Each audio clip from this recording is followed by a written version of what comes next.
Tu enlèveras le casque? Je pense, oui. Je pense. Ah, tu chantes tout le temps, toi? Tout le temps. Bon, attention, Coco, on est trop long. Je chante et c'est à toi. Hein.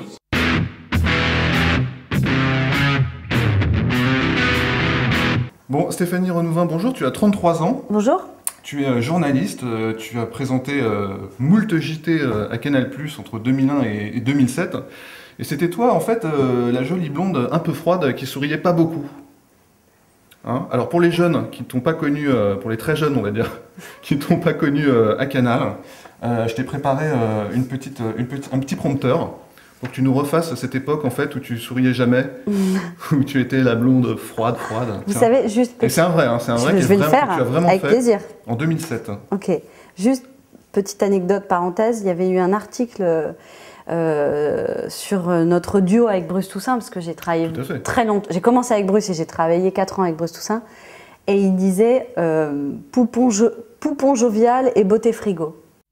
Homme-femme, même salaire en 2007, c'est encore faux, mais en 2009, ce sera vrai. Promesse du ministre du Travail Xavier Bertrand, qui se donne donc 2 ans pour instaurer la parité. Reportage d'Olivier Escriva. Et là maintenant tu nous fais le petit sourire en coin super gêné quand quelqu'un te balance une vanne sur un plateau mais que t'as pas le droit de sourire, tu sais. Comme ça. Pas mal. Bon, elle était plus comme ça, t'as changé. Mais ouais, juste pour continuer un trait sur l'expérience Canal, pour certains animateurs, Canal+, ça a été un super terrain de jeu, et pour toi, j'ai l'impression que c'était un carcan, en fait. Non, ça n'a pas été un carcan du tout. J'ai tapé à la porte d'ITélé pour m'échapper d'LCI, où j'étais restée 6 mois parce que je me sentais super malheureuse. Et quand je suis arrivée donc à iTélé, j'ai très vite été balancée sur Canal, parce qu'à l'époque, ils faisaient antenne commune. Et je me suis éclatée, et j'ai appris des tas de choses sur ma formation de journaliste, avec Bruce Toussaint notamment. Ça a été donc une belle aventure professionnelle et une belle aventure humaine. J'ai toujours, parallèlement à ça, continué à composer, à écrire, à chanter, tout ça. Mais voilà, il fallait que je fortifie un peu ma formation professionnelle de journaliste. Et quand j'ai arrêté la matinale, donc j'ai arrêté de travailler avec Bruce Toussaint, les choses ont commencé à me sembler très ternes et j'arrivais pas à cumuler le boulot à Canal et la musique. Je trouvais pas le temps de bien faire les deux, donc j'ai décidé d'arrêter. Et donc ça c'est en 2007. Tu quittes Canal pour créer un groupe qui s'appelle... J'ai claqué la porte. Ça s'appelle Boons, c'est ça? C'est comme ça que ça se prononce? On peut aussi le dire. Boons. Back to kitchen with the apron, hey hey. Stuff the chicken, let it simmer, hey hey. A pinch of pepper, a drop of cider. What a great sound. Ra-ta-ta-da-da-da.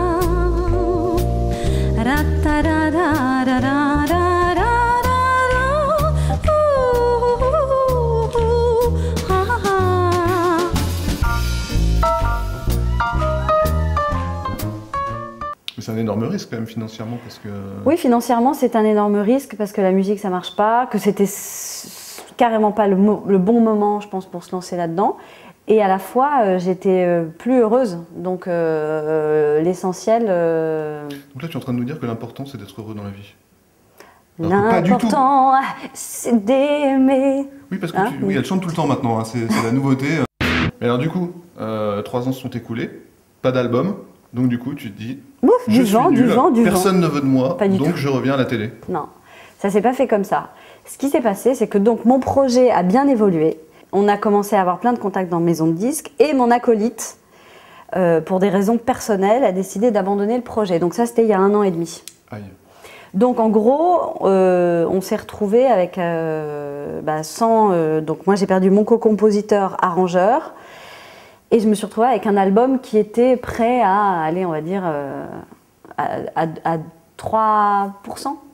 Voilà. Donc j'ai passé l'année dernière à chercher un remplaçant. J'ai fait un 2e bébé entre-temps, pas non plus chômé. Ça ne nous regarde pas. Bon, et puis surtout, tu es revenu à la télé du coup? Parce que y a un moment où il faut faire bouillir la marmite. Hein. Pas du tout. Non, pas du tout. Ça s'est pas passé comme ça. En juin, j'ai trouvé mes arrangeurs, donc j'étais hyper contente. Et en juin, un mois assez étrange, donc j'ai eu 4 propositions télé. Donc j'aurais dit non, j'ai pas envie, j'ai pas besoin, merci beaucoup. C'est gentil d'avoir pensé à moi au bout de 3 ans alors que j'ai rien demandé. C'était quand même flatteur, quoi. Et puis il y en a un qui m'a dit non, mais attends, non, mais raccroche pas, parce qu'on voudrait faire un show sur l'actualité.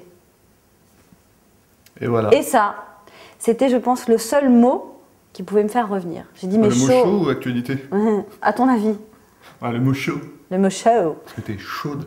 Voilà, je suis très chaude, très chaude. C'est ouf de l'entendre parler comme ça, tu sais, quand on refait le lancement. Bonjour, aujourd'hui un Airbus s'est écrasé, et puis là t'es là, très chaude. En fait, t'es un peu comme Jean-Luc Delarue, mais dans le sens inverse. C'est-à-dire bipolaire? Ouais. Schizophrène? Cocaïnomane? Ah, ça n'engage que toi. Journaliste? Je ne veux pas te procès. Non, ça veut dire quoi être comme Jean-Luc Delarue? Être à l'heure où on parle dans son bus en train de faire dans son camping-car, ouais. Dans son camping-car. Ça veut dire quoi être comme Jean-Luc Delarue? Et ben, c'est-à-dire que lui a une image tout à fait différente aussi de ce qu'il projette à la télévision. Non, mais moi, mon image, elle n'existe plus vraiment, parce que les JT, c'était il y a 3 ans, donc là, aujourd'hui, les gens ne savent plus à qui ils ont affaire. Enfin bref, te voilà à la tête d'un nouveau talk show qui s'appelle Certains l'aiment chaud. Et la première question que j'ai envie de te poser, c'est sur qui tu l'as pompé ce talk show? Parce que tu sais, c'est à la mode de pomper les talk shows. Je sais, c'est hyper à la mode. On va en parler d'ailleurs vendredi soir. J'espère bien. Ah alors, sur qui tu l'as pompé, toi? Bah, sur personne. Parce que je vois déjà le présentateur, genre néo-zélandais, qui va dire Hello, and I want to show you something from France. Et le mec qui compare les deux génériques et tout. Non, bah non, pas du tout. Je ne l'ai pas pompé. C'est 100% original. Je regarde pas. Tu me le jures? Oh là là, Dim, je te jure. Bon, ça va.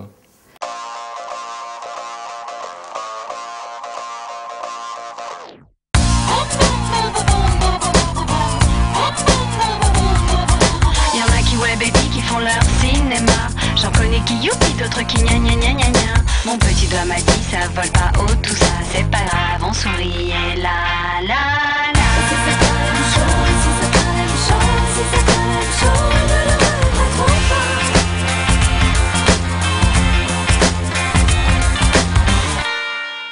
Bon, qu'est-ce qui s'est passé, Stéphanie? Quoi? C'est quoi ce concept où tu te vois, tu chantes, machin, t'arrives en dansant, salut tout le monde, machin? Mais c'est ce que je dis. Quand Grégoire d'Eden Prod m'a appelé au mois de juin, j'ai dit non, je veux pas refaire de télé. Il me dit non, mais on veut faire un show sur l'actualité. Donc l'idée c'est de se mettre en danger et voilà, d'assumer moi ce que je suis et puis si ça plaît pas, ça plaît pas. Et puis si ça plaît, tant mieux. Bon, tu sais que j'ai regardé ton émission 2 fois, genre le truc qui arrive jamais dans une vie. Non, jamais. C'est long quand même, hein. La première était assez longue, en plus on a dépassé. C'est très très long. Et alors du coup, comme tu sais, moi, dans les Tomcasts, on aime bien rendre service aux gens. Je t'ai fait une petite analyse que je te propose et que nous allons commenter ensemble. Alors, on va commencer par les points forts. Le premier point fort, c'est que tu t'es fait chier à trouver des nouvelles têtes. Donc je sais que tu n'aimes pas le mot chroniqueur, parce que je me suis documenté, mais quand même, il y en a qui sont cool. Déjà, je voudrais saluer Benjamin Muller, qui est mon copain d'internet. Ah, il est génial, Benjamin Muller. Ouais, d'ailleurs, je le follow sur Twitter. Tu sais qu'on est potes sur Twitter depuis l'émission. Ah, mais c'est bien. Comme quoi, ça sert à ça. Puisque, en fait, vous refaites. C'est la première émission qui tweet en direct. Alors ça, c'est pompé sur Marc-Olivier Fogiel, quand même, qui faisait ça avec des SMS. Enfin, bon, il tweetait pas. On a modernisé un peu le truc avec un iPad. Bah oui, on est au goût du jour. Aujourd'hui, tu trouves personne qui tweet. Tout à fait. Ni mais qui donc c'est Facebook. sympa, ça donne un peu d'interaction. Et puis il y a Victoria Bedos qui est déjà passée sur ce divan à ta place. Écoute, on pourrait presque dire que t'es jolie, hein. C'est vrai? Ouais. Putain, t'as vraiment du bon matos, hein. Sexy, pétillante, intelligente, hyper drôle. Comment on fait pour imposer comme ça des nouvelles têtes qui sont pas très médiatiques Bah, en fait, c'est un peu la patte de mon producteur qui s'appelle Grégoire et qui est un peu le meilleur casteur du monde, j'ai envie de dire. Et c'est lui qui se met qui va à la recherche des talents de demain, comme il dit. Voilà, c'est des gens dont j'aime la compagnie. Le deuxième point fort, c'est ce... Ils dorment tous à la maison. Ouais, ils m'appellent la mama. De toute façon, les gens je le les ai savent. adoptés. À la télé, tout le monde se drogue, tout le monde couche avec tout le monde, c'est comme une grande famille, on s'aide. Ah bah bravo, c'est beau de divulguer des choses fausses comme ça. Tout le monde le sait maintenant, Stéphanie. De diffuser des choses fausses comme ça. Tout le monde le sait que tu es avec Bruce Toussaint. Merde, j'ai gaffé, je préfère rien dire, je préfère pas répondre à cette question. Bon, le deuxième point fort, c'est ton pantalon rouge. Ah oui, le fut rouge. Ah ouais, ça vraiment c'est la signature de l'émission. Non, parce que je l'aurais pas tous les. Ah merde. Je l'aurais pas à toutes les émissions, non. Le troisième point fort, c'est que tu chantes. Ça me fait J'ai marrer. chanté pendant l'émission? Ah non, j'ai pas chanté. Si, tu pars de temps en temps. C'est vrai, je m'en rends pas compte. En fait, je m'en rends plus compte. Et puis donc, il y a ce générique à la Mika et tout qui est assez... À la Mika, tu moi, dis je trouve toi. ça... Ah ouais, franchement, c'est... Ah ouais. C'est très miquesque.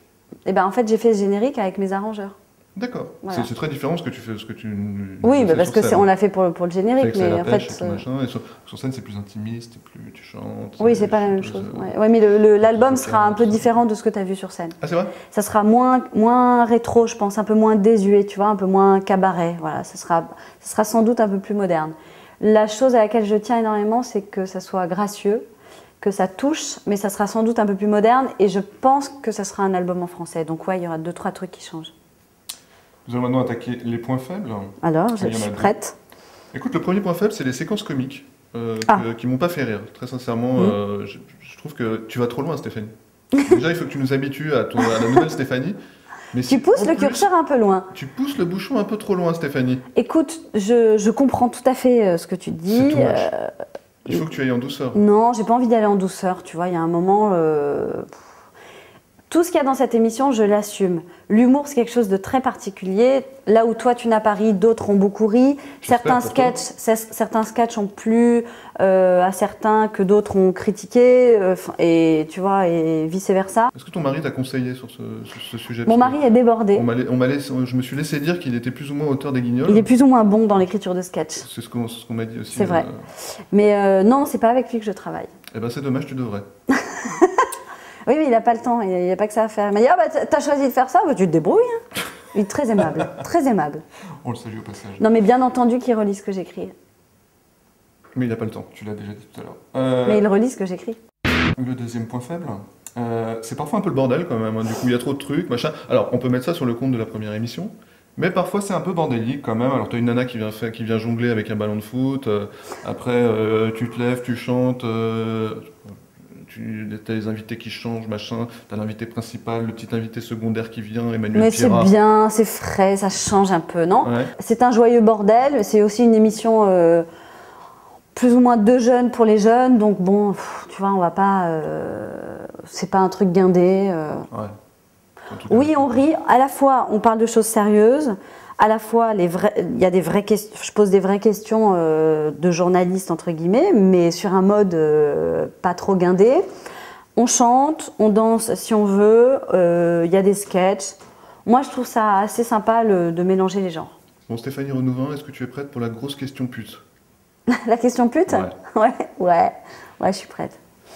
Une émission certes originale, qui va devoir ramer dur pour trouver son public, une carrière musicale qui peine à démarrer. Tu regrettes pas un peu d'avoir quitté Canal? Non, pas du tout.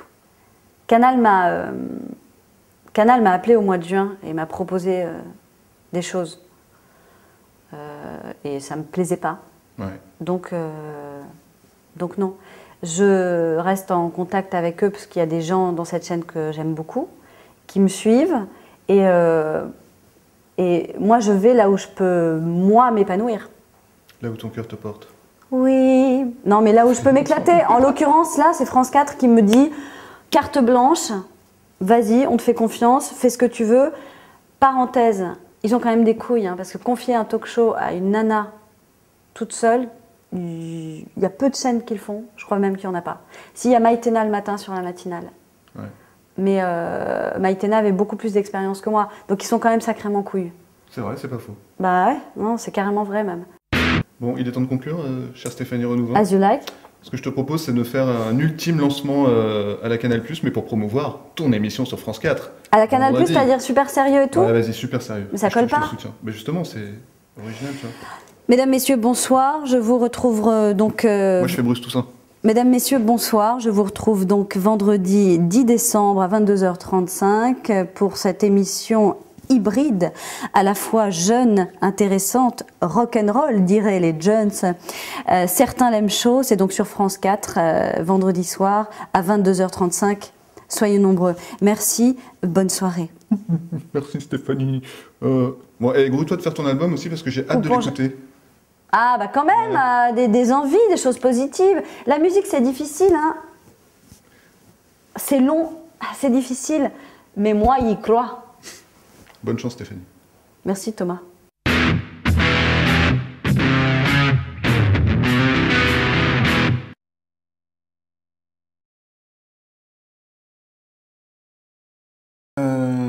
Bonjour Stéphanie Renouvin. Ah, on y va là? Non, c'est un test. Ah, bonjour Thomas, Clément. Ouais, je suis super content de te recevoir dans ce talk show sympathique. Moi aussi. Et je fais mon Michel Drucker. Ouais. Bah oui, le canapé non, est pas rouge. C'est plus facile d'être planqué derrière la caméra quand même. Hein. C'est vrai? Ouais, je t'avoue que